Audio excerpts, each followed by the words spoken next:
राज्य सरकारला 1 वर्ष पूर्ण झालं आणि 1 वर्षामध्ये काय साध्य झालं आणि काय नाही पहिल्यांदा पाहूया शेती. शेतीमध्ये मोठ्या प्रमाणात संकट यावर्षी आले. जूनमध्ये खरीपाची पेरणी वेळेवर झाली, परंतु अतिवृष्टीचा तडका मराठवाडा आणि इतर भागामध्ये मोठ्या प्रमाणात झाला. परंतु त्याचं अनुदान किंवा शेतकऱ्यांना जो अतिवृष्टीचा विळख्यात अडकलता शेतकऱ्यांना त्या मदतीचा हात म्हणून सरकारने जी द्यायची होतं तो तुटपुंजी मदत शेतकऱ्यांना भेटली. त्यामुळे सुद्धा शेतकऱ्यांना मोठ्या प्रमाणात नुकसान भोगावं लागलं. शेतीचं मोठ्या प्रमाणात नुकसान हे झालं. परंतु शेतकऱ्यांना ज्या अपेक्षित होत्या कर्जमाफीसुद्धा झालेली नाही. कर्जमाफीचा एक समिती नेमली गेलेली आहे आणि त्या समितीच्या माध्यमातून जो अहवाल येईल त्या माध्यमातून कर्जमाफी होणार आहे. शेतकऱ्यांना अपेक्षा होते कर्जमाफीची. दुसरं अनुदान, इतर गोष्टी या माध्यमातून सुद्धा शेतीसाठी जी आवश्यक असणाऱ्या योजना शेतीसाठी लागू झालेल्या नाहीत. त्याचासुद्धा मोठ्या प्रमाणात या 1 वर्षामध्ये आपल्याला पाहिला. दुसरं पाहू ज्या योजनेविषयी जर बोललं तर शिवभोजन थाळी असेल ती बंद झाली. शेतकऱ्यांना अनुदान असेल ते बंद झालं.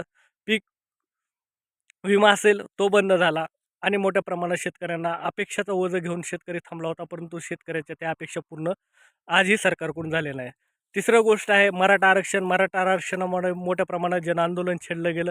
मोठ्या प्रमाणात अपेक्षा होत्या की सरकारकडून की ज्या बोललेल्या गोष्टी आहेत त्या साध्य होतील आणि त्या माध्यमातून शेतकऱ्यांना मराठा आरक्षण जाहीर केलं. मुंबई ठिकाणी 3 ते 4 दिवस आरक्षण हाताळण्यासाठी सुद्धा शासनाला मोठ्या प्रमाणात कोर्टामध्ये जावं लागलं आणि कोर्टाच्या माध्यमातून हे आंदोलन हाताळलं. परंतु साध्य काय झालं तर शेतकऱ्यांना मोठ्या प्रमाणात जे ग्रामीण भागातले युवक गेलते त्यांना अपेक्षापोटी पुन्हा वापस यावं लागलं. याच्यासुद्धा मोठ्या प्रमाणात हे झालं. तिसरं जर पाहिलं तर आपण आपण पाहिलं शेती, योजना आणि आरक्षण या गोष्टीमध्ये. त्याच्यापुढं जर आपण पाहिलं असेल तर शेतकऱ्यांना ज्या वेळेवर माध्यमातून ज्या अनुदान योजना भेटतात ते सुद्धा वेळेवर भेटल्या नाहीत आणि शेतीसाठी ज्या शासनाच्या विविध योजना होत्या त्या सुद्धा तुटपुंज्या पडलेल्या आहेत. राजकारण पाहिलं तर आपण मोठ्या प्रमाणात राजकारणाचा मोठ्या प्रमाणात बागुलबुवा या 1 वर्ष झाला. या पक्षातून त्या पक्षात, त्या पक्षातून या पक्षात आणि इतर पक्ष वाढवण्यासाठीच मोठ्या प्रमाणात काम केलं. देवेंद्र फडणवीस असेल त्याने आपला भाजप हा पक्ष वाढवण्याचा प्रयत्न केला, परंतु सर्वसामान्य जनतेच्या आवश्यक असणाऱ्या गोष्टी या 1 वर्षामध्ये काही साध्य झाल्या नाहीत. यामुळं ज्या अपेक्षानं हे सरकार स्थापन झालं त्या अपेक्षा आजही पूर्ण झालेल्या नाहीत. क्रीडा विश्वाचा जर विचार केला तर क्रीडा विश्वामध्ये मोठ्या प्रमाणात आपल्या भागातल्या नवीन उद्योजक उदमनुक खेळाडूंनी मोठ्या प्रमाणात आपल्या राज्यासाठी नाव कमवलं, परंतु खेळासाठी आजही धोरण शासनाचं तुटपुंज धोरण आहे आणि या माध्यमातून सुद्धा शासनाने खेळाडूसाठी सुद्धा कुठल्याही योजना आणल्या नाहीत आणि कुठल्याही स्कीम आणल्या नाहीत. त्या माध्यमातून खेळ आणि खेळवाढीसाठी जो आवश्यक असणारं शासनाचं धोरण आहे ते सुद्धा शासनाचं पूरक धोरण ठरलेलं आहे.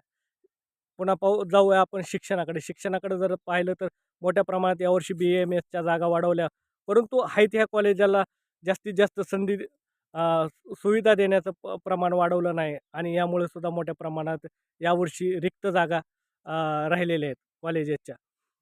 शैक्षणिक धोरणसुद्धा चुकीच्या पद्धतीने आहे.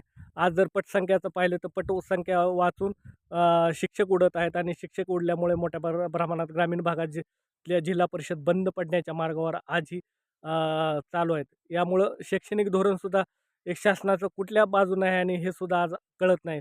कारण की शासनाने सर्वसामान्य सर्व शिक्षा अभियानाच्या माध्यमातून सर्वात तळागाळातल्या सामान्यातल्या सामान्यांना विद्यार्थ्यांना सुद्धा शिक्षणापासून वंचित राहू नये हा धोरण असताना सुद्धा मोठ्या प्रमाणात पटसंख्येचं नाव पुढं करून मोठ्या प्रमाणात शाळा बंद करण्याचं एक खाजगीकरण करण्याचं एक मोठं षडयंत्र या शासनाच्या माध्यमातून चालू आहे.